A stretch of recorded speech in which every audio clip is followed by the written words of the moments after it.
इससे पिछले चैप्टर में हमने पढ़ा था कि मोटर टास्क कैसे परफॉर्म किए जा सकते हैं, उनकी थीरीज वगैरह पढ़ी थी। अब हम पढ़ेंगे कि मोटर टास्क के कंपोनेंट्स। एक है स्ट्रेंथ। स्ट्रेंथ होगी तो मोटर टास्क परफॉर्म किया जा सकता है, पावर होगी तो मोटर टास्क परफॉर्म किया जा सकता है, एंड्योरेंस होगी तो मोटर टास्क परफॉर्म किया जा सकता है ना।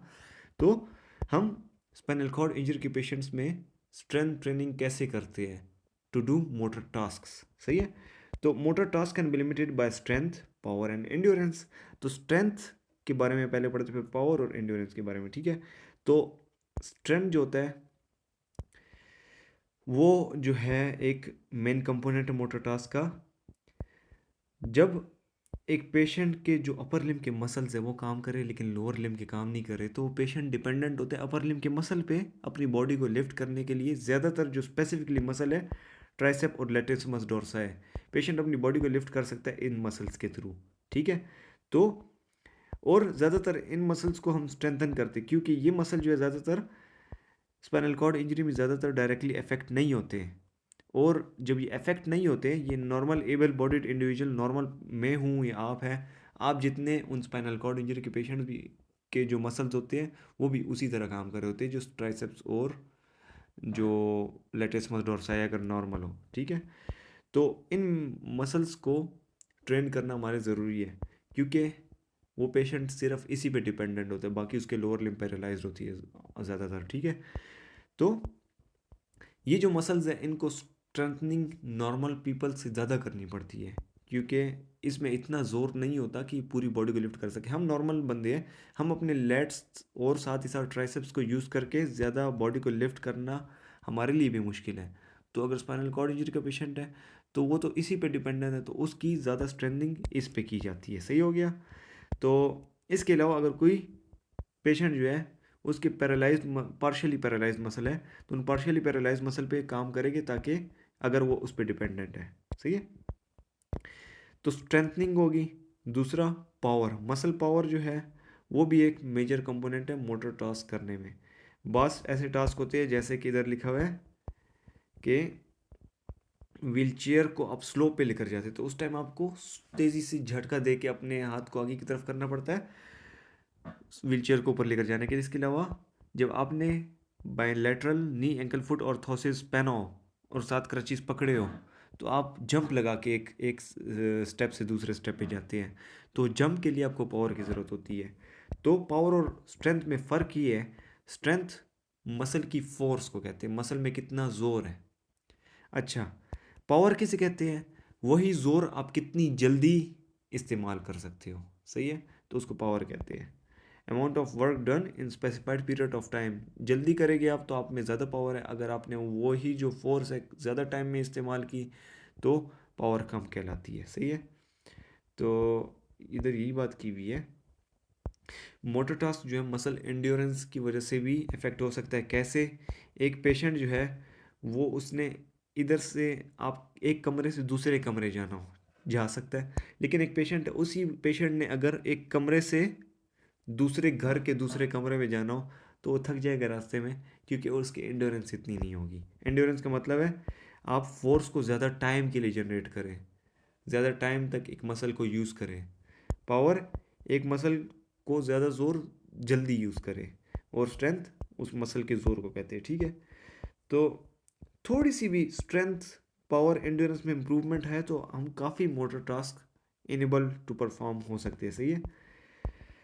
असेसमेंट ऑफ स्ट्रेंथ, मसल की स्ट्रेंथ को आप कैसे असेस कर सकते हैं स्पाइनल कॉर्ड इंजरी पेशेंट्स में? एक है मैनुअल मसल टेस्टिंग जो कि नॉर्मल यूज़ किया जाता है। एक 1 rep max, hand held myometers, isokinetic dynamometers, ये डिफरेंट इंस्ट्रूमेंट्स और टेक्निक्स है जिसके थ्रू आप मसल स्ट्रेंथ को मेजर कर सकते हैं। जो मैनुअल मसल टेस्टिंग है MMT, वो ज़्यादातर यूज़ की जाती है, ट्रेडिशनल यूज्ड।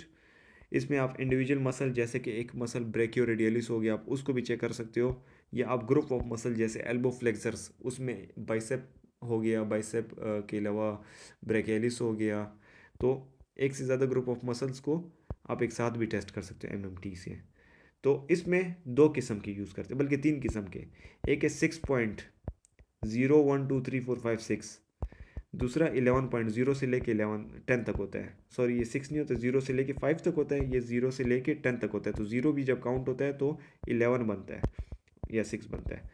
इसके अलावा बाज़ फिजियोथेरेपिस्ट जो है वो 0 1 2 3 4 5 6 की जगह trace, poor, fair, good and normal ये चीज़ यूज़ करते हैं। इसके बारे में टेबल भी दिया गया है। अच्छा, MMT एशिया असेसमेंट स्केल में भी यूज़ किया जाता है। मोटर जब लेवल उसका चेक करते हैं पेशेंट का, तो वो 6 पॉइंट वाला स्केल यूज़ किया जाता है, 0 1 2 3 4 5 तक का जो होता है, ठीक है। सुपाइन पोजीशन में वो चेक किया जाता है, और उसमें दो सीट 5 टू T1 हो गया, और L2 से S1 तक के मायोटोम्स में हर एक इसमें 10 मसल चेक करते हैं। C5 से T1 तक भी 10 मसल चेक करते हैं, L2 से S1 तक भी। तो एशिया असेसमेंट स्केल में जो मसल्स के लिए जो स्ट्रेंथनिंग वाला स्केल यूज़ किया जाता है उसमें और मैनुअल मसल टेस्ट में सिर्फ ये फ़र्क है कि ये सुपाइन में होता है और इसमें 10 मसल्स चेक किए जाते हैं हर एक उससे। अच्छा, ये अगर आप देखें तो यही ग्रेडिंग इसमें की हुई है, ये आप वीडियो पॉज करके देख लेना। 1 रेप मैक्स का मतलब है 1 रेपिटेशन मैक्सिमम। आप एक बारी में मैक्सिमम कितना वज़न उठा सकते हैं, सही है। अगर मैं बोलूँ 2 रेप मैक्स तो मतलब आप इतना वेट जो कि आप सिर्फ 2 बारी उठा सके, 2 से ज़्यादा ना उठा सके, सही है। अगर मैं कहूँ 10 रेप मैक्स, आपने 10 रेप मैक्स करना है, इसका मतलब है आप उतना वेट लो जो आप सिर्फ 10 बार उठा सको, लिफ्ट कर सको through out the range of motion, सही है। तो अगर 1 लिखा हुआ है तो इसका मतलब सिर्फ एक बार आप उठा सको, ना एक से ज़्यादा बार उठा सको ना एक से कम। ये जो है ये वाला टेस्ट, ये ग्रेड 4/5 जिसमें रेजिस्टेंस यूज़ की जा सकती है। ग्रेड 5/5 ये जो आपको नज़र आ रहा है ग्रेड 5 हो गया और 4 हो गया। इसमें देखिए रेजिस्टेंस इसमें भी यूज़ हो रही है, मैनुअल रेजिस्टेंस इसमें भी यूज़ हो रही है। तो इस ग्रेड के मसल्स में आप 1 रेप मैक्स टेस्ट अप्लाई करके मसल स्ट्रेंथ मालूम कर सकते हैं, सही है। इधर इन्होंने ये बात की जो मैंने आपको बताई है। अच्छा, जब आप टेस्ट कर रहे होते हैं तो आपको वेट का पता नहीं होता कि वो पेशेंट कितना उठा सकेगा, तो आप बार बार टेस्ट करते हो जब तक पेशेंट जो है वो एक specific weight, let suppose 8 kilo patient सिर्फ एक बार एल्बो लेट सपोज हैंड में उठाए, एक बार वो फ्लेक्स कर सकता है, ठीक है। रेंज ऑफ मोशन एक बार कंप्लीट कर सकता है उस वेट के साथ, उसके बाद नहीं कर सकता, ना उससे कम करता है ना उससे ज़्यादा। तो वो 1 रेप मैक्स कहलाता है, वो वेट जो है वो उसका 1 रेप मैक्स होगा। तो वेट उठा के ये 1 रेप मैक्स चेक करने के डिफरेंट तरीके, वेल्कोस रैप जो हो गया जिस तरह इधर ये फिगर नंबर ए में दिया हुआ है। इसके अलावा डंबल के थ्रू भी आप वेट उसे प्रोवाइड कर सकते हैं। ये जो है वेट पुली सिस्टम हो गया। इसके अलावा जो है ये इक्विपमेंट्स हो गए, और हाई बेड पे भी एक्सटेंसर मसल्स इसके चेक कर रहे हैं। तो डिफरेंट तरीक़ों से आप कर सकते हैं। लाइन ऑफ पुल जो है वो जब पेशेंट जो है मिड रेंज तक पहुंचे, अब हॉरिजॉन्टल एडक्शन करा ना, हाथ को सिर्फ लेकर जाए, इधर ये वाली जगह इसकी मिड होगी। इस जगह पे जब पहुंचे तो ये जो लाइन ऑफ पुल है, ये जो तार है ये परपेंडिकुलर होनी चाहिए, 90 डिग्री के एंगल बनाए, ठीक है। तो ये परपेंडिकुलर होना चाहिए ताकि अगली बार भी आप ये जब टेस्ट परफॉर्म करें तो आपको पता हो कि आपने किस एंगल में करना है, इसलिए ज़रूरी है। और दूसरी बात, अगर ये इस मशीन में पेशेंट 5 kg उठा रहा है तो ज़रूरी नहीं है कि वो डंबल में भी 5 kg उठाए, क्योंकि डिफरेंट टॉर्क्स प्रोड्यूस होते हैं अलग अलग तरीक़ों से, ठीक है। तो थर्ड तरीका, पहला तरीका MMT के थ्रू आप स्ट्रेंथ चेक कर सकते हैं, दूसरा 1 रेप मैक्स के थ्रू, थर्ड जो है हैंड हेल्ड मायोमीटर्स, और लास्ट वन जो है आइसोकाइनेटिक डायनामोमीटर्स। तो हैंड हेल्ड मायोमीटर्स, ये मायोमीटर्स जो है छोटी सी डिवाइस होती है, जो आपको इधर ये गोल सी नज़र आ रही है ना, इस पे पेशेंट ज़ोर डालता है तो आपको इधर शो होता है कि कितना ज़ोर इसने डाला। तो ये आपको फोर्स का बताता है, ज़ोर का बताता है। आइसोमेट्रिक इसमें स्ट्रेंथ आप चेक कर सकते हैं, ठीक है। और ये पेशेंट कन्फाइंड टू बेड उनके लिए ज़्यादातर यूज़ किया जाता है। आइसोकाइनेटिक डायनामोमीटर्स मतलब, आइसोकाइनेटिक मतलब मूवमेंट जो है वो सेम हो रही है, मतलब ये इसमें आइसोकाइनेटिक मूवमेंट हो रही है, कंसेंट्रिक और एक्सेंट्रिक, और इसमें आप टॉर्क मेजर करते हो। ये ज़्यादातर यूज़ नहीं किया जाता स्पाइनल कॉर्ड इंजरी वाले पेशेंट्स में, क्योंकि ये एक्सपेंसिव होता है और ये एडजस्टेबल नहीं होता एनवायरनमेंट के साथ, और अप्रोप्रिएट नहीं होता। Strength training for newly intact muscle. अब पहले देखेंगे कि newly intact muscle, let suppose एक स्पाइनल कॉर्ड इंजरी का पेशेंट है लेकिन उसका ट्राइसेप मसल काम कर रहा है, तो वो ट्राइसेप मसल न्यूरली इंटेक्ट है। इसके बाद फिर strength training for partially paralysed muscle देखेंगे, और फिर लास्ट में strength training for flickers of movement, मतलब इसमें ट्राइसेप मसल थोड़ा बहुत काम कर रहा है लेट्स सपोज, और इसमें थोड़ी बहुत फ्लिकरिंग हो रही है, तो हर एक की स्ट्रेंथ ट्रेनिंग अलग अलग होगी। तो न्यूरल इंटेक्ट मसल है, तो आप उसको जब ट्रेन करें, जैसे मैंने बताया था स्टार्ट में कि ट्राइसेप्स और लेटिसिमस डोर्साई पे बहुत ज़्यादा फोकस किया जाता है, क्योंकि वो बॉडी को लिफ्ट करने के लिए ज़्यादा काम आते हैं उन पेशेंट्स में, जैसे कि C8 टेट्राप्लेजिक पेशेंट हो, अच्छा, या C7 हो। तो strength training increase strength by approximately 2% per week. आप अगर ट्रेनिंग कर रहे हैं तो आपकी स्ट्रेंथ जो है 2% पर वीक स्टार्टिंग डेज में इम्प्रूव होती है, लेकिन बाद में फिर कम होती जाती है स्ट्रेंथ जो है, वक्त के साथ साथ जो है ना, आप स्टार्ट में जितना गेन कर रहे हो उससे फिर बाद में कम गेन करते हो, क्योंकि आपके मसल्स यूज टू हो जाते हैं। अच्छा, स्ट्रेंथ ट्रेनिंग जो है मसल के क्रॉस सेक्शनल एरिया को भी ज़्यादा करता है और हाइपरट्रॉफी को भी, नॉर्मल पीपल में भी ये बात हो रही है, सही है। इसके शुरू मॉर्फोलॉजिकल और हिस्टोकेमिकल चेंजेस आते हैं, इधर आप देख ले कौन कौन सी।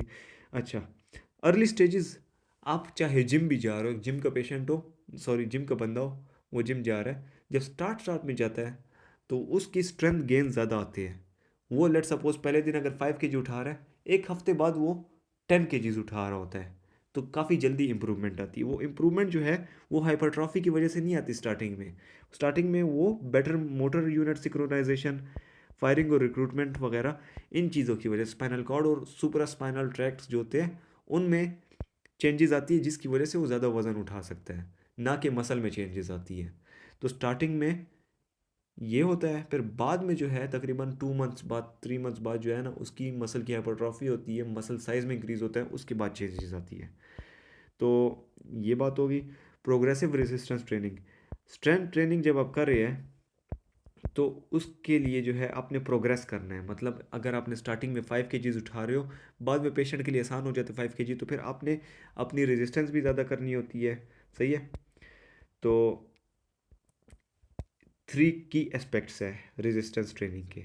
एक, रेजिस्टेंस के कितनी रेजिस्टेंस पेशेंट को देनी चाहिए जब वो एक मसल को ट्रेन कर, लेट सपोज उसकी हम एल्बो फ्लेक्सर ट्रेन करें पेशेंट का, तो सबसे पहले वो 5 kg इस्तेमाल कर रहा है। 5 kg जितना वेट उसे देना है, इतना वेट देना है कि वो सिर्फ 12 रेप्स तक कर सके, 12 रेप्स से ज़्यादा ना कर सके। तो जब वो सिर्फ 12 रेप्स कर सकेगा, उससे ज़्यादा वो कर ही नहीं सकेगा, उसके हाथों में जोर नहीं होगा, तो वो जो वेट होगा वो 12 रेप मैक्स कहलाएगा। जेट लेट सपोज 5 kg वो सिर्फ 12 बार फ्लेक्स कर सकता है, तो इसका मतलब है उसका जो वो है मसल में जो है 12 रेप मैक्स क्या है, 5 kg, ठीक है, वेट है। कितनी बार पेशेंट को करना चाहिए ज़्यादातर रेपिटेशंस, 12 बार, 8 to 12, सही है। और प्रोग्रेस करना चाहिए वक्त के साथ साथ। इधर इन्होंने लिखा हुआ है कि अगर आप 8 to 12 रेप मैक्स करना चाहते हैं, तो अगर लेट सपोज एक पेशेंट का मैक्सिमम एक मसल जो है वो लेट सपोज 10 kg वो उठा सकता है एक बार, तो अगर आप 12 रेप्स करना चाहते हैं तो आप कितना उठाएंगे, उसका 60 to 80%। 10 kg का 60 to 80% कितना बनता है, ऑलमोस्ट 6 to 8 किलोज। तो अगर आप उस पेशेंट को 6 to 8 किलोज दे तो 12 बार उसे कर सकेगा, सही है। तो इधर ये बात की हुई है। इसके अलावा वक्त के साथ साथ पे प्रोग्रेशन करनी पड़ती है। अच्छा, स्पेसिफिसिटी ऑफ ट्रेनिंग, उस पेशेंट को कौन सी ट्रेनिंग देनी चाहिए, स्ट्रेंथ ट्रेनिंग तो दे रहे हैं लेकिन कौन सी एक्सरसाइजेस देनी चाहिए, वो एक्सरसाइजेज जो कि आपकी नॉर्मल जो पेशेंट का जो अब लेट सपोज उसने व्हीलचेयर पे बैठना है, तो व्हीलचेयर के लिए जो मसल्स इस्तेमाल कर रहा है वो किस एंगल में इस्तेमाल कर रहा है और किस तरह इस्तेमाल कर रहा है, उस तरह की ट्रेनिंग करनी चाहिए उसकी, सही हो गया। तो इधर ये बात की हुई है। Training muscle power and endurance, muscle की पावर और एंड्योरेंस उन पेशेंट में अगर करनी है, तो जब आप स्ट्रेंथ ट्रेनिंग कर रहे होते हैं एक पेशेंट की, उसके साथ साथ उसकी थोड़ी बहुत पावर भी इंक्रीज़ होती है मसल की, और एंड्योरेंस भी इंक्रीज़ होती है। लेकिन अगर आपने स्पेसिफिकली पावर को इंक्रीज़ करना है, तो आपने जो है उसको थोड़ा सा लाइट लोड देना है, 30 to 60% of one rack. Let suppose अगर वो पेशेंट 10 kg एक बार उठा सकता है, तो आप उसके 3 to 6 किलो उसे दें, तो वो ज़्यादा बार उठा सकेगा और स्पीड के साथ उठा सकेगा। तो इसके थ्रू आप उसकी मसल पावर इंक्रीज कर सकते हैं। जैसे इस पेशेंट को देखें, मसल पावर ऑफ अपर लिम जो है, ये जैसे with in the context of motor task, उसने जो मोटर टास्क परफॉर्म करना है, लेट सपोज वो चाहता है कि मैं चलूँ, ठीक है, तो बार बार इस तरह उसको इधर वेट डाल दे और वो अपने ये जो अपर लिम्स को है वो लिफ्ट करेगा बार बार, तो इसके थ्रू वो उसी कंटेक्स्ट ऑफ मोटर टास्क में परफॉर्म कर रहा है। एंड्योरेंस जो है, एंड्योरेंस किसे कहते हैं, वही जो मसल को आप ज़्यादा देर के लिए यूज़ करो तो उसको एंड्योरेंस कहा जाता है। सस्टेन डिमांड ऑन मसल्स हो गया, इसमें आप वज़न कम रखते हैं और ज़्यादा रेपिटेशंस होती है। इसमें लेट सपोज अगर पावर में तो अच्छा रेपिटेशन इतना वो नहीं होता, इसमें रेपिटेशन ज़्यादा होनी चाहिए। और रिकवरी बिटवीन सेट्स, जब आपने लेट सपोज अगर आपने 10 to 15 रेप्स कर लिए तो आपने उसके बाद रिकवरी के लिए सिर्फ 1 मिनट आपने वेट करना, उसके बाद फिर से 10 to 15 रेप्स करनी है। अगर आपने 15 to 20 रेप्स किए तो आपने फिर उसके बाद 3 मिनट तक के लिए रुकना है, उसके बाद आप फिर से करेंगे। तो रेजिस्टेंस सॉरी जो स्ट्रेंथ ट्रेनिंग थी उसमें आप 8 to 12 रेप्स कर रहे थे, इसमें 12 से ज़्यादा रेप्स होती है, 20 या उससे ज़्यादा। ठीक हो गया। Strength training for partially paralyse muscle, ये हमने न्यूरली इंटेक्ट मसल्स की बात की। पार्शियली पैरालाइज मसल के लिए भी सेम प्रिंसिपल यूज होता है, जैसे हमने ऊपर अभी पढ़ा वही पार्शियली पैरालाइज मसल्स के लिए भी होता है।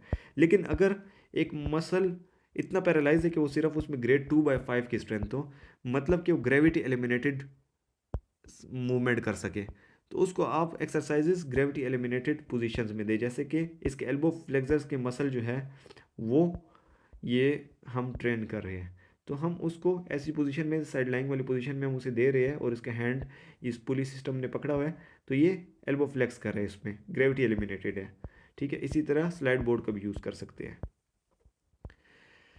तो इधर यही बात की हुई है कि ये मसल ज़्यादातर बहुत वीक होते हैं, ये जो है 8 to 12 रेप्स भी इनसे मुश्किल से होते हैं। तो 12 रेप के करीब जितनी भी अमाउंट वो कर सकते हैं उतनी कर ले, वो भी अच्छा है। फिर वक्त के साथ साथ जब वो अच्छे होते हैं तो उनको अगेंस्ट ग्रेविटी भी फिर मूवमेंट कराते हैं। एक और एग्जांपल इन्होंने दी हुई है कि इस पेशेंट को पहले टिल टेबल पे बिल्कुल सीधा लिटा के इस तरह इनके ये नी फ्लेक्सिस फ्लेक्स करवाते हैं, फिर जब वो उसकी इंप्रूवमेंट आ जाए तो टिल टेबल को थोड़ा सा सीधा कर देते और आखिर में बिल्कुल सीधा कर देते हैं, तो उस पर और भी ज़्यादा जोर पड़ता है। Strength training for flickers of movement, मतलब एक पेशेंट का मसल सिर्फ थोड़ा बहुत हिल सकता है, मूवमेंट कर ही नहीं सकता, सिर्फ फ्लिकरिंग होती है, तो इन पेशेंट्स में स्ट्रेंथ ट्रेनिंग बहुत मुश्किल होता है। ग्रेड 2/5 से भी कम होता है इन पेशेंट्स की जो स्ट्रेंथ होती है। तो इसमें असिस्टिव डिवाइसेस यूज़ की जाती है ज़्यादातर। इसके अलावा ईएमजी फीडबैक के थ्रू, ईएमजी फीडबैक क्या होता है कि आपका मसल जैसे ही मूवमेंट हल्की सी उसके अंदर वो है एक्टिविटी है, तो आपका ईएमजी इलेक्ट्रोमायोग्राफ शो करता है कि इसमें मूवमेंट हुई है, तो इसके थ्रू उनको आप फीडबैक दे सकते हैं कि अरे आपने मूवमेंट की, to encourage them and to motivate them. सही हो गया। इसके अलावा मेंटल प्रैक्टिस वो पेशेंट्स कर सकते हैं जो पार्शल जिनमें सिर्फ फ्लिकर मूवमेंट्स हो उनके मसल्स में, और मोटर इमेजरी, वो जहन में ही सोचते हैं कि उन्होंने कैसी मूवमेंट करनी है, तो बार बार सोचते हैं, इसकी वजह इसके थ्रू टास्क परफॉर्मेंस अच्छी होती है। इलेक्ट्रिकल स्टिमुलेशन जो है वॉलंटरी स्ट्रेंथ को इंक्रीज करने के लिए हम यूज़ कर सकते हैं। ठीक है, हाइपरट्रॉफी हो गया और स्ट्रेंथ को इंक्रीज करने के लिए ये ज़्यादातर यूज़ होता है पर्पसफुल टास्क करने के लिए, जैसे कि एक पेशेंट के हैंड के मसल्स पैरालाइज्ड है, तो अगर उसको हैंड को मसल को इलेक्ट्रिकल स्टिमुलेशन दे तो एकदम से कंट्रैक्ट होता है, तो आप कोई ग्रिप कर सकते हो, क्रूड हैंड फंक्शन इससे परफॉर्म कर सकते हैं। इसके अलावा लोअर लिम्ब पैरालिसिस पेशेंट्स में आप उस जगह के मसल को इलेक्ट्रिकल स्टिमुलेशन दें तो वो कंट्रैक्ट होते हैं, इसके थ्रू वॉक और साइकिल कर सकते हैं। हाइपरट्रॉफी इंड्यूस करने के लिए आप ये दे सकते हैं इलेक्ट्रिकल स्टिमुलेशन, और ब्लड फ्लो इंप्रूव करने के लिए, जैसे इधर बताया हुआ इन्होंने इसकी इंपॉर्टेंस। तो it is best if we use electrical stimulation with strength training, voluntary strength training. आपने एक muscle let suppose elbow flexor, आपके मसल वो बहुत वीक है, आप उसको फ्लेक्स करें, साथ ही आप उसके इलेक्ट्रिकल स्टिमुलेशन भी दें, तो इलेक्ट्रिकल स्टिमुलेशन प्लस वो अपनी कोशिश करें तो इट इज़ बेस्ट। इंजरी और अदर कॉम्प्लिकेशन को अवॉइड करने के लिए जो है ये इधर लिखा हुआ है कौन से तरीके है, मॉडिफाइड कर देनी चाहिए एक्सरसाइज को। इसके अलावा ग्रेजुअली इंक्रीज करना चाहिए वेट और इंटेंसिटी ऑफ ट्रेनिंग को। Strength training for general wellbeing, generally एक पेशेंट की वेलबींग के लिए स्ट्रेंथ ट्रेनिंग की ज़रूरी है। ये जो है strength training can improve motor task performance, general wellbeing and improve quality of life. इसकी जो बेनिफिट्स इधर भी लिखे हुए हैं। कम्युनिटी सेटिंग्स में, ग्रुप्स में जब उनको एक्सरसाइज करवाते हैं तो उससे ज़्यादा फ़ायदा होता है उनको। सही हो गया। लेकिन ग्रुप्स में और कम्युनिटी सेटिंग में उनसे एक्सरसाइज करवाने के लिए कुछ बैरियर्स आते हैं, फिजियोथेरेपिस्ट का काम है इन बैरियर्स को रिमूव करें और उनको कम्युनिटी बेस्ड ट्रेनिंग प्रोग्राम्स पे डालें।